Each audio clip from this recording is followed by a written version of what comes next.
Bonjour à tous.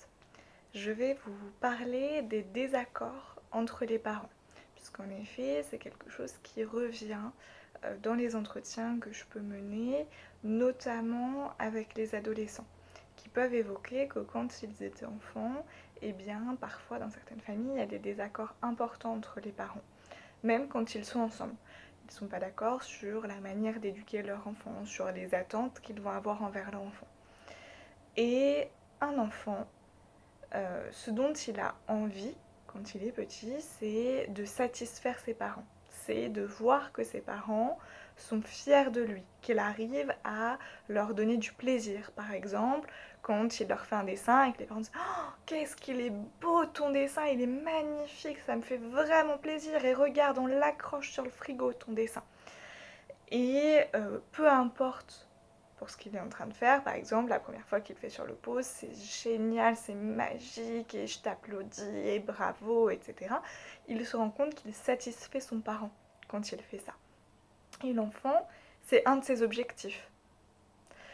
Et lorsque l'enfant fait quelque chose, les parents ne sont pas d'accord sur ce qu'ils pensent de cette chose-là, et bien finalement, l'enfant, il ne va pas interpréter les choses comme étant un désaccord entre les parents, mais comme étant le fait que lui ne parvient pas à les satisfaire.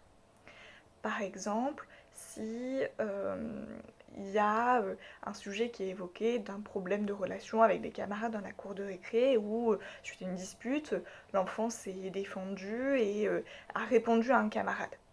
Et puis la situation a été évoquée par l'enseignant parent. Un des parents va dire mais pourquoi t'as fait ça, il faut pas que tu répondes, etc.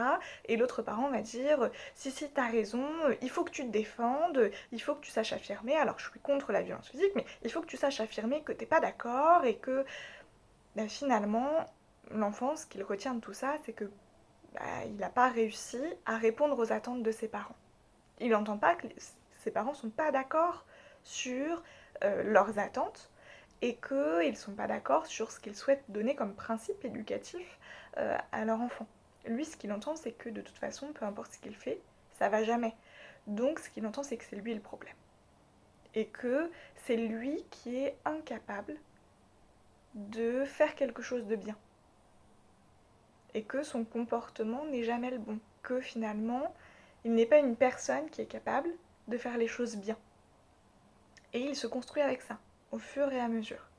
Donc moi je les récupère quand ils sont adolescents et qu'ils m'évoquent des choses comme ça, où c'est vraiment difficile pour eux et où ils en parlent avec beaucoup d'émotions, souvent, de ce vécu-là et de dire mais euh, je me suis jamais sentie à ma place finalement parce que je savais jamais où elle était ma place puisque ma mère elle voulait ça, mon père il voulait ça, moi je savais pas comment me situer au milieu de tout ça, j'essayais tout le temps de les satisfaire et de toute façon j'y arrivais jamais.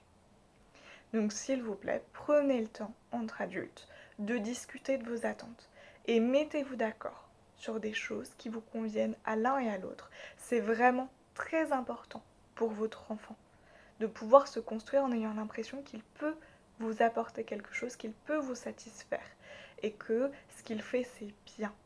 Il en a vraiment besoin.